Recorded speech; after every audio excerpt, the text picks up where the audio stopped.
Mon frère, ma sœur, beaucoup de personnes ces jours-ci te font croire que le, le colonialisme et le christianisme sont la même chose et que l'évangile ou bien le christianisme a porté le sous-développement et la misère en Afrique. C'est très faux et je vais te le montrer. Je peux commencer par te dire que ce sont des suppôts de Satan parce que les agents de Satan font plus de bruit que tout le monde.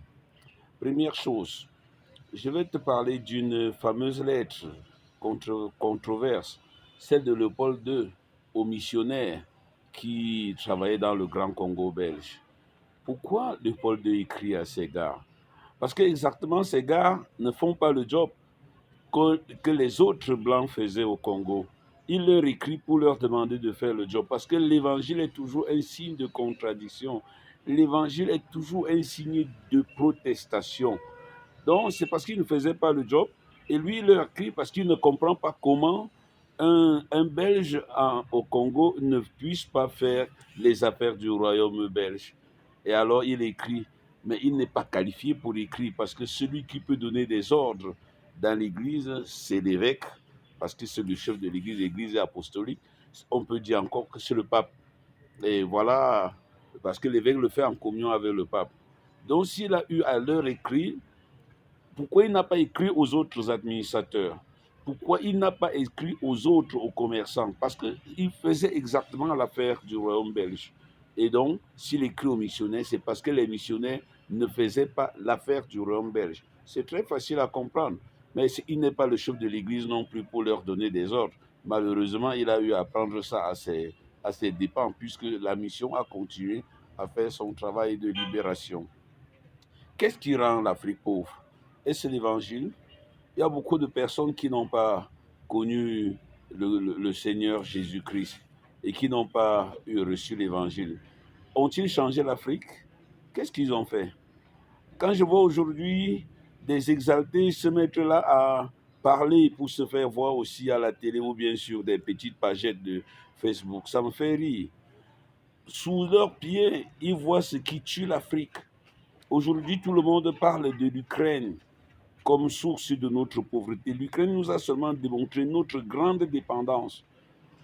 Pendant que toutes nos ressources, tous nos revenus, tous nos salaires, 80% disparaît dans la bière, il parlait de l'Église. Pendant que nous nuisons, nous mettons nos ressources, nos salaires dans du luxe importé. Et surtout, je dirais, dans la bière et dans des habits de luxe, dans des cheveux de luxe, dans des ongles de luxe, importés. Importés jusqu'au cure-dent. Est-ce que c'est à cause de la Bible? Les premiers mots de la Bible, c'est tu mangeras ton pain à la sueur de ton front. Et Abraham était un éleveur, était un très grand éleveur. Joseph était un charpentier. Jésus était un charpentier. Pierre était un pêcheur. Jésus n'a pas marché avec les désœuvrés. Donc, l'évangile encourage les hommes qui travaillent, des femmes qui travaillent. Donc, ce n'est qu'un mensonge venu naturellement de Satan qu'on présente tous les jours en disant, oh, l'Église nous a eus, oh, l'Église nous a trompés, oh, c'est à cause de l'Évangile.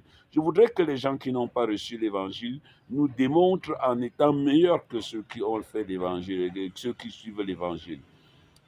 Quand un Camerounais gagne son argent et dort dans les boîtes de nuit, dans les bars, et boit des boissons les plus chères, quand nous voyons des élèves du cours de troisième dans les charters boire des super alcools, est-ce qu'ils ont l'évangile en main? Alors, cessez l'imposture. Cessez l'imposture. L'évangile nous invite à bosser. L'évangile nous met debout. L'évangile nous rappelle que Jésus prit du pain, c'est-à-dire fruit de la terre et du travail des hommes, et dit, ceci est mon corps. C'est à cause du travail des hommes que nous avons le corps du Christ. Pourquoi Jésus ne nous a pas fait donner un pain qui tombait du ciel? Il a voulu prendre le travail des hommes pour le sanctifier. Alors, Jésus ne se reconnaît pas dans les dormeurs, dans les rêveurs et dans ces menteurs. Allez, tu mangeras ton pain à la sur ton front. Ce n'est pas sur les routes de la facilité que Jésus nous encense. Ce n'est même pas sur la route des rêveries que Jésus nous encense. C'est dans les routes de la transformation. l'Ukraine nous a fait comprendre qu'on pouvait produire du blé au Cameroun, qu'on pouvait produire du manioc au Cameroun, de la farine du manioc en abondance pour toute l'Afrique. Mais nous avons préféré boire les champagnes les plus chers et dire que c'est comme ça que nous on vit. Tu mangeras ton pain à la sueur de ton front.